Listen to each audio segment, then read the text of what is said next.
எனக்கு அன்பான தேவனுடைய பிள்ளைகளே, தேவனுடைய பிள்ளைகளாகிய நமது வாழ்க்கையில நாம் எதையெல்லாம் செய்கிறோமோ அதெல்லாம் ஆசீர்வாதமாய் நடக்கிறது என்று வைத்துக் கொள்ளுங்களேன். மனதுக்கு எவ்வளவு சந்தோஷமா இருக்கும் தெரியுமா? நாம் செய்கிற காரியங்கள் ஒன்று கூட தோற்று போகல, எல்லாம் ஜெயமாய் இருக்கிறது என்று வைத்துக் கொள்ளுங்கள். நம்முடைய இருதயத்துல சந்தோஷம், மகிழ்ச்சி, தைரியம், பூரிப்பு நிறைந்து காணப்படும். பாருங்க, இப்படிலாம் நடக்குமா பிரதர்? அப்படி கர்த்தர் செய்வாரா அப்படின்னு நீங்க ஒரு கேள்வி கேட்டா நிச்சயமா செய்வார் என்று வேதம் சொல்லுகிறது. ஆதியாகமத்தின் புஸ்தகம் 39ஆம் அதிகாரம் 23வது வசனத்தை பாருங்கள். கர்த்தர் அவனோடே இருந்தபடியினாலும் அவன் எதை செய்தானோ அதை கர்த்தர் வாய்க்க பண்ணினபடியினாலும் அவன் வசமாயிருந்த யாதொன்றையும் குறித்து சிறைச்சாலை தலைவன் விசாரிக்கவில்லை. அருமையான யோசேப்பினுடைய வாழ்க்கையை கவனித்து பார்க்கும் பொழுது யோசேப்போடு கூட கர்த்தர் இருக்கிறார். யோசேப்பு சிறைச்சாலையில தான் இருக்கார். இதை மட்டும் நீங்க கொஞ்சம் கவனிக்கணும். யோசேப்பு சிறைச்சாலையில் இருக்கார், ஆனா யோசேப்போடு கூட கர்த்தர் இருக்கிறார். அவர் செய்கிற காரியங்கள் எல்லாம் வாய்க்கிறது. இப்ப நம்ம என்ன நினைப்போம்? என் கூட கர்த்தர் இருந்தா எனக்கு முதல்ல சிறைச்சாலை அனுபவமே இருக்கக்கூடாதுன்னு நினைப்போம். அது நம்முடைய சுய புத்தி. ஆனா தேவன் யோசேப்போடு கூட இருந்து அவன் செய்கிற காரியங்களை எல்லாம் வாய்க்க பண்ணுகிறார். எவ்வளவு பெரிய கிருபை என்பதை கவனித்து பாருங்க. ஆவிக்குரிய வாழ்க்கையில தேவனுடைய பிள்ளைகளே, நமக்குள்ள இருக்கிற ஸ்பாவம் என்ன தெரியுமா? இன்னைக்கு ஒரு வேலைக்கு போறோம், கர்த்தர் அதை வாய்க்க பண்ணணும். நாளைக்கு ஒரு காரியத்தை செய்ய போறோம், அதை கர்த்தர் வாய்க்க பண்ணணும். அவ்வளவுதான் நம்மளுடைய எதிர்பார்ப்பு. நாம இன்னைக்கு போற காரியம் நடக்கல அப்படின்னா சோர்ந்து போறோம். கடந்த நாட்களில் ஒரு அண்ணனை பார்த்து பேசிட்டு இருந்தேன். அவங்க சொன்னாங்க, நான் தாசில்தாரை பார்க்க வேண்டி இருந்தது. என்ன ஒரு தெரிந்த நபர் தாசில்தார்கிட்ட கூட்டிட்டு போறேன்னு சொன்னாங்க. நாங்கள் 2 பேரும் போயிருக்கிறோம். அங்கே தாசில்தார் மீட்டிங்கில் இருக்கார். ஸோ தாசில்தார் இருந்தும் நாங்கள் அவரை பார்க்க முடியல. அன்னைக்கு ஃபுல்லாக மீட்டிங் 1 மணி நேரத்தில் முடிஞ்சிடும், 2 மணி நேரத்தில் முடிஞ்சிடும்னு சாயங்காலம் 4 மணி வரைக்கும் இருந்தோம்.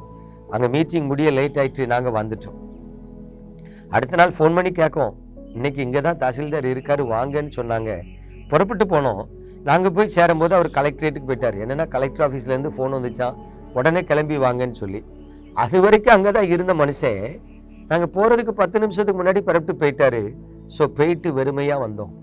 நாங்கள் ஏதாவது டென்ஷன் ஆக முடியுமா? ஒன்றும் பண்ண முடியாது. பொறுமையாக இருந்தேன். அடுத்த நாள் ஃபோன் பண்ணி கேட்டோம், ஐயா இன்னைக்கு வரலாமா? இன்னைக்கு வராதிங்கன்னு சொல்லிட்டார். ஆக 3வது நாள் போல. 4வது நாள் நாங்கள் வரலுமான்னு கேட்டுட்டு போனோம். அன்னைக்கு எங்கள் காரியம் வாய்த்ததுன்னு சொன்னார். சொல்லிட்டு அவர் சொன்னாரு, 3 நாட்கள் தடைப்பட்டதுக்காக நான் வருத்தப்படலை, ஏன்னா அவருடைய வேலை அப்படி. ஆனா தேவனுடைய பிள்ளைகளாகிய நாம் அதை இப்படி பொறுமையா ஏற்றுக்கொள்கிறோமா, சகித்துக் கொள்கிறோமா? பாருங்க, நம்ம போன உடனே காரியம் நடக்கணும். நடக்கலைன்னா டென்ஷன் ஆயிடுவோம், நடக்கலைன்னா கோபப்படுவோம். வீண் அலைச்சல் ஆயிட்டேன், இன்னைக்கு ஒரு நாள் வேலை பாதிக்கப்பட்டுட்டேன் அப்படின்னு ரொம்ப கலங்குறோம். ஆனா பிரியமான தேவனுடைய பிள்ளைகளே, நீங்கள் தேவனோடு இருக்கவும் தேவன் உங்களோடு இருக்கவும் பிரயாசப்படுறீங்களா? தேவன் என் கூட இருக்காரா இல்லையான்னு நீங்க என்னைக்காவது கவனித்து பார்த்துருக்கீங்களா? ஏதோ ஜெபிக்கிறோம், வேதம் வாசிக்கிறோம், ஆலயத்துக்கு போறோம், நான் இல்லைன்னு சொல்லலை. ஆனா கர்த்தர் உங்களோடு கூட இருக்கிறார் என்பதை உறுதிப்படுத்தின வாழ்க்கை வாழ்றீங்களா? ஒவ்வொரு கிறிஸ்தவர்களும் தன்னோடு கூட ஆண்டவர் இருக்காரா இல்லையாங்கிறத நிதானித்து கவனித்து நடக்கிறது அவசியம். ஏன் சொல்றேன்னா, கர்த்தர் உங்களோடு கூட இருந்தா அவர் காரியங்களை வாய்க்க பண்ணுவார். அல்லேலூயா.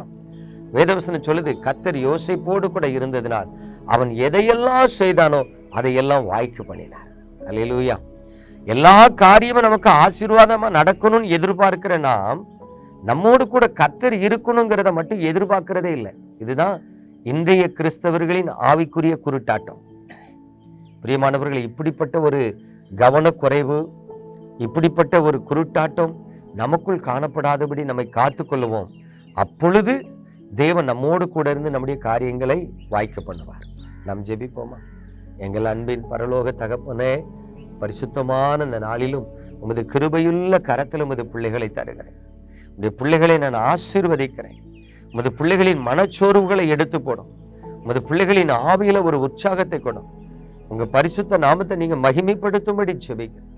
கர்த்தரோடு நடக்கிற அனுபவத்தை கொடுத்து நீர் உமது பிள்ளைகளை ஆசீர்வதிப்பீராக. இயேசு கிறிஸ்துவின் அன்பின் நாமத்தில் பிதாவே, ஆமென்.